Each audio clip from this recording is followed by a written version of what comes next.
Leopoldo Moro. ¿Cómo estás? Adrián Bien, Murano te saluda. un gusto en escucharte, Adrián. Bien, bien. Bueno, Leopoldo, mira, nosotros en general hacemos un esfuerzo de contexto todos los mediodías. Hoy, que aparte es feriado, queremos profundizar un poquito esto, pero empiezo con una pregunta amplia. Así vemos hacia dónde nos lleva. ¿Cómo estás viendo este momento de la Argentina, Leopoldo? Bueno, yo creo que es un momento culminante en el proceso histórico reciente de la Argentina, y no tan reciente. ¿Por qué creo que es culminante? Bueno, porque es el momento en donde la Argentina se enfrenta al dilema, nada más y nada menos, de seguir siendo o no una nación. ¿Y por qué digo esto? Bueno, porque a lo largo de muchos años, décadas, en la Argentina se ha venido desarrollando una confrontación entre quienes pretendemos consolidar un proyecto de país y por ende un proyecto de sociedad y quienes efectivamente quieren servir intereses que no toman en cuenta la necesidad de sostener a la nación y tampoco toman en cuenta las necesidades de una sociedad que requiere respuestas para existir como tal, digamos, respuestas en todos los terrenos, en el terreno cultural, educativo, sanitario, respuestas en relación a la integración, a un modo de vida y una calidad de vida que dé satisfacción a las necesidades de la mayoría. ¿Y por qué creo que estamos en la etapa culminante de esa puja por imponer un proyecto de nación? Bueno, porque es evidente que después de muchas décadas, los grupos que se han identificado con lo que se denomina el liberalismo y que tuvieron en sus manos la posibilidad de gobernar a través de distintas formas, en general a través de gobiernos autoritarios o a través de golpes de Estado que interrumpían la presencia de las mayorías nacionales en el gobierno, han venido sistemáticamente desestructurando esa nación, ese proyecto de país. Eh, Después del golpe del 55 y se hicieron ingresar a la Argentina al Fondo Monetario Internacional. En el gobierno de Frondizi, cuando los grupos más reaccionarios le impusieron las condiciones para seguir gobernando, cosa que ocurrió en el medio de sucesivos golpes de Estado, impusieron al Sogaray como ministro de Economía. En esa etapa es cuando empiezan a desarmar los ferrocarriles argentinos, a dejarnos con la mitad de las redes ferroviarias que teníamos en ese entonces. Después viene el golpe militar del 76, aparece Martínez de Oz, destruye la industria nacional, cae un 40% el empleo industrial en la Argentina, un 40%. Es uno de los factores que provoca las migraciones internas que fueron generando lo que se denominaron los grandes asentamientos, porque venían compatriotas nuestros que llegaban del noroeste, del noreste, de los ingenios cerrados en Tucumán, de las fábricas cerradas en Rosario, desesperados al Gran Buenos Aires a buscar oportunidades de trabajo. Después viene la etapa de la década del 90, y a cambio de los llamados bonos Brady, que eran papel picado, le permite a Cavallo llevar adelante la entrega del capital social que habíamos acumulado los argentinos a través de las privatizaciones de las empresas nacionales, de la privatización de aerolíneas, de YPF, la desaparición de la Junta Nacional de Granos, la Junta Nacional de Carnes, es decir, continúa la tarea de demolición del Estado y de un proyecto de país.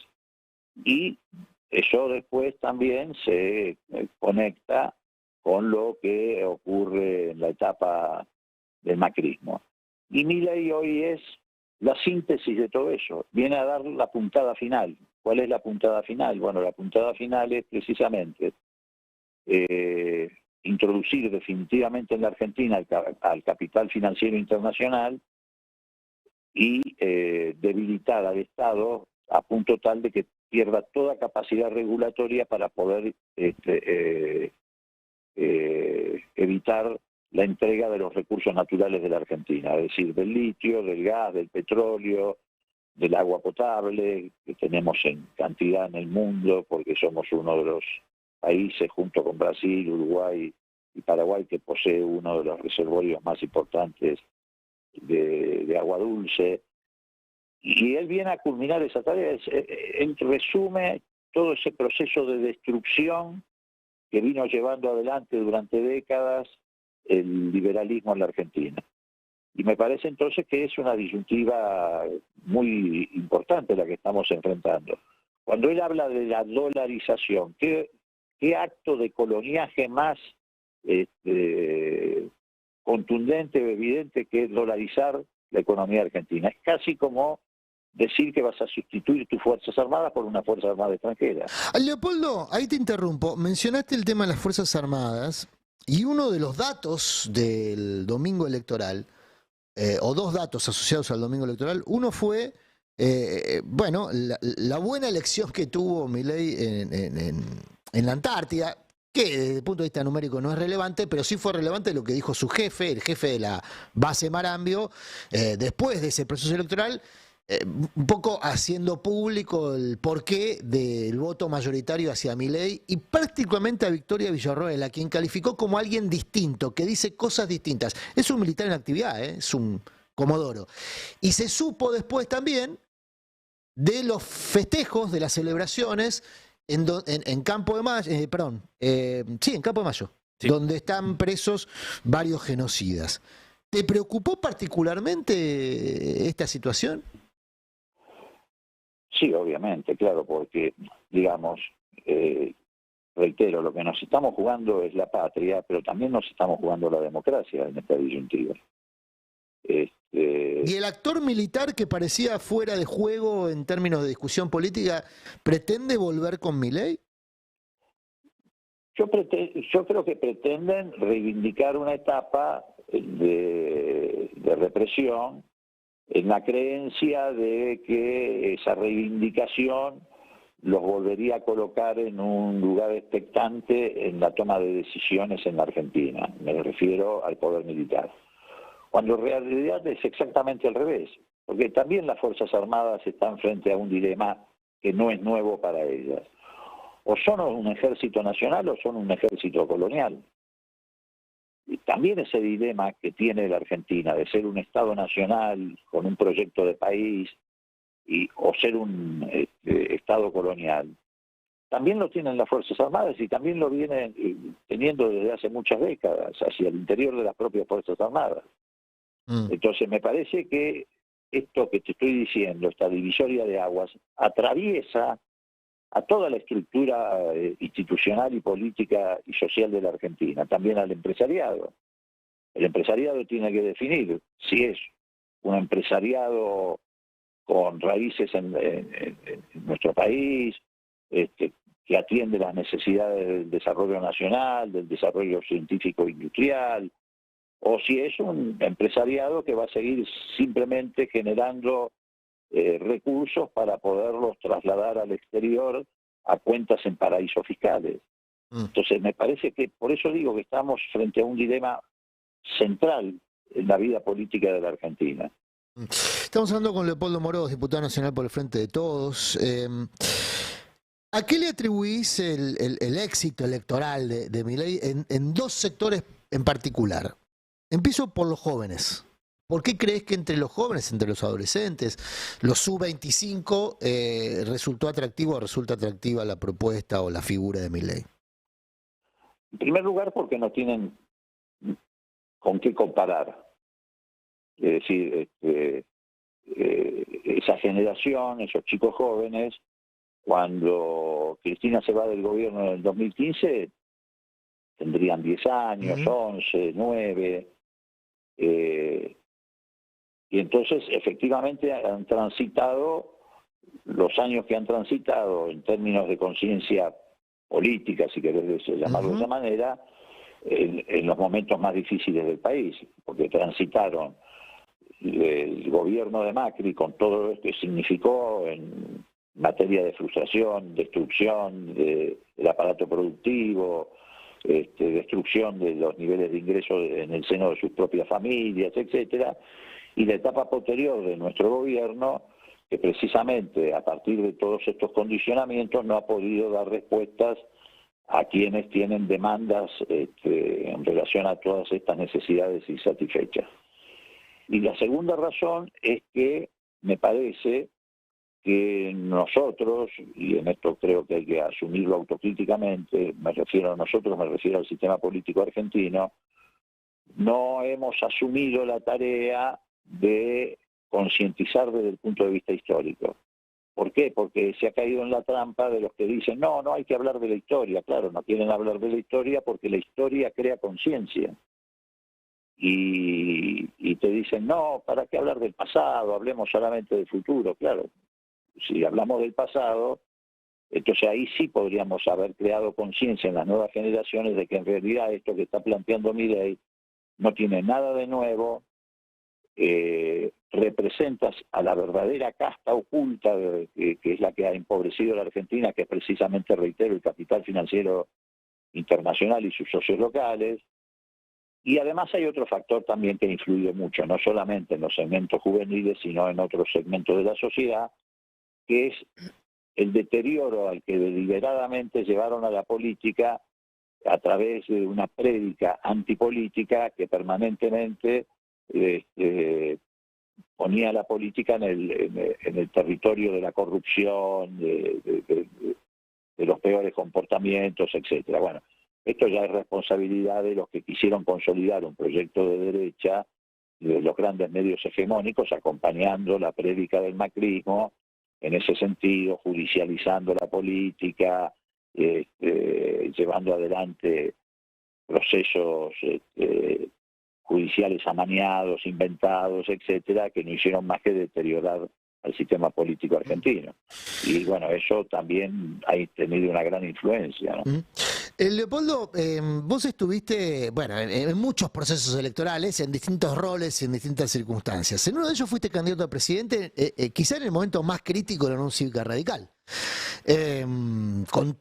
Se usa mucho la figura del viento en contra, acá tenías un huracán en contra cuando vos fuiste candidato a presidente. No es el proceso actual, Unión por la Patria está competitivo, según el resultado, pero tiene una dificultad que vos un poco lo manifestabas recién, ¿no? Poco para mostrar del presente y el candidato es un ministro del actual gobierno. ¿Es una dificultad adicional para Massa ser ministro de un gobierno que va a ser plebiscitado naturalmente? No, a ver, yo creo que él está demostrando su voluntad y su decisión de no abandonar a los argentinos precisamente en un momento tan difícil como que estamos atravesando. Y eso para mí le suma a su capital político, no le resta. Porque, para decirlo en términos criollos, no le quita el culo a la jeringa. Y en un momento efectivamente muy complejo, sobre todo por los enormes condicionamientos que nos impone el Fondo Monetario Internacional, que como todos sabemos no lo trajimos nosotros de vuelta al país, sino que lo trajo el macrismo. Así que no creo que eso le reste. O sea, a tu modo de ver, no es necesario que renuncie al cargo, digamos, para concentrarse en la campaña, como se... Bueno, no, de ninguna manera, no. De ninguna manera. No. Lo que sí creo es que tenemos que afirmar con mucha más claridad un proyecto de futuro. Creo que hay que llevar la campaña al terreno de la esperanza. ¿Y por qué? Porque existe la posibilidad de tener un futuro muchísimo mejor. No es necesario fantasear con inventarlo. Lo que nos plantea Milei, reitero, es la entrega al gran capital financiero internacional al que él responde, él es un títere del capital financiero internacional, y pretende además debilitar, reitero, el Estado en su capacidad regulatoria para que no saqueen los recursos naturales que tenemos, que son precisamente o que, sí, digo bien, son las herramientas que nos permitirían tener un futuro con desarrollo industrial, con desarrollo científico-tecnológico, con posibilidad de generación de puestos de trabajo, o sea, un futuro en donde la Argentina pueda muy rápidamente emerger. Ay, Pero perdón, para, Leopoldo, te interrumpo porque ¿cómo se promete futuro gobernando, ¿no? Porque naturalmente la respuesta que se da ante una propuesta de futuro de un candidato que es ministro es, bueno, háganlo ahora. Pasa con la discusión, por ejemplo, ahora con el tema de la suma fija. O sea, bueno, a ver, la suma fija efectivamente es una necesidad que nosotros venimos planteando desde hace mucho tiempo, ni sí, está siquiera cumpliendo 2 años. El otro día le por, celebramos el cumpleaños. exactamente, efectivamente. Pero el tema no pasa solo por la suma fija, yo estoy hablando de otra cosa, yo estoy Sí. hablando de cambios estructurales No, que son claro, sí, fundamentales. sí, lo entendí, sí. Ahora, para llevar adelante esos cambios estructurales hace falta construir una nueva mayoría, porque con la victoria que nosotros tuvimos en el 2019 no alcanzó, porque hay reglas de juego en el proceso democrático. Vos tenés que tener mayorías en el Parlamento, esas mayorías en el Parlamento tienen que sancionar leyes que provoquen las transformaciones que uno pretende. Tenés que tener un poder judicial independiente, que hoy no lo tenemos, porque también ese poder judicial hoy está al servicio de los grandes grupos económicos concentrados. Entonces, hay que construir una nueva mayoría. Y esa es la oportunidad que tenemos los argentinos y que tiene Unión por la Patria en esta etapa. Construir una nueva mayoría, hacer lo que Cristina viene señalando desde hace mucho tiempo, que es el intento de un acuerdo político que nos permita salirnos del Fondo Monetario Internacional en el plazo más breve posible, pero con un programa que no sea el que suscribió Guzmán, discutir el carácter bimonetario de la economía argentina y además legislar para que efectivamente los recursos naturales que tenemos a disposición de los argentinos para poder ser un país con desarrollo, como decíamos recién, con pleno empleo, etcétera, sean correctamente administrados de modo tal de transformar el litio en baterías de litio, el gas en gas licuado, en gas natural licuado para exportarlo al mundo, y administrar de esa manera de modo tal de que podamos generar los recursos que hoy genera exclusivamente el sector agropecuario, que en muchas oportunidades los utiliza para extorsionar a través de mecanismos que desembocan en la devaluación, y que nos permita efectivamente generar la cantidad de divisas que necesitamos para tener un país de 45 millones de argentinos, donde los 45 millones de argentinos tengan oportunidades. En cambio, si seguimos por este camino, por el camino que nos propone Milei, 10 o 20 millones de argentinos van a quedar absolutamente excluidos de cualquier oportunidad. Entonces hay un futuro, hay que disputar ese futuro, y eso es lo que está en disputa. Y creo que nosotros tenemos que tener mucha más claridad en la disputa de ese futuro. Mencionaba recién a Cristina, ¿te gustaría verla más activa en la campaña, Cristina? Cristina está sin estar, porque es la que ha venido definiendo estratégicamente los caminos. Desgraciadamente a veces no se le escuchó lo suficiente. No se le escuchó a tiempo lo suficiente. Este es un grave problema, porque si hay alguien que ha tenido capacidad anticipatoria ha sido Cristina, pero no solamente porque anticipó que la elección iba a ser de 3/3, que lo anticipó, no solamente porque al anticipar la elección de 3/3 dijo que lo más importante de esa elección de 3/3 era el piso más que el techo, sino porque además también hace tiempo viene anticipando lo que va a significar para la Argentina, si no transitamos el camino de un gran acuerdo político, la permanencia del Fondo Monetario Internacional en nuestro país y la permanencia, te reitero, del régimen bimonetario. Entonces, ella está siempre presente. Igual, Leopoldo, con perdón de la herejía, pero digo, de un líder se espera más que el pronóstico, sino que conduzca la acción. ¿Crees que condujo en la acción en este tiempo o es justamente un déficit de este diseño electoral? No, ella fue una de las que promovió la concreción de este frente o de este espacio que denominamos Unión por la Patria. y lo hizo con grandeza, lo hizo sin ningún tipo de egoísmo, y lo viene haciendo de antes. En la propia consagración de Alberto Fernández como candidato, que había sido un fuerte crítico de Cristina, esa es la diferencia entre Cristina y Macri.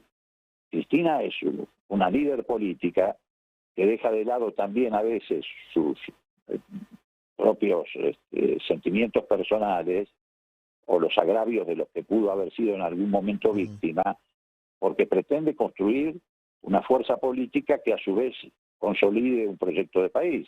Macri ha hecho exactamente al revés. Macri ha prácticamente destruido su fuerza política, jugando como jugó en el caso de la interna de Juntos por el Cambio, y ahora en esta ambigüedad que lo lleva a jugar en dos canchas a la vez, es decir, con Patricia Bullrich y con Milei. Ahí lo considerás, hay quien hoy lo considera a Macri como el jefe político de Milei, o por lo menos el cerebro detrás de escena.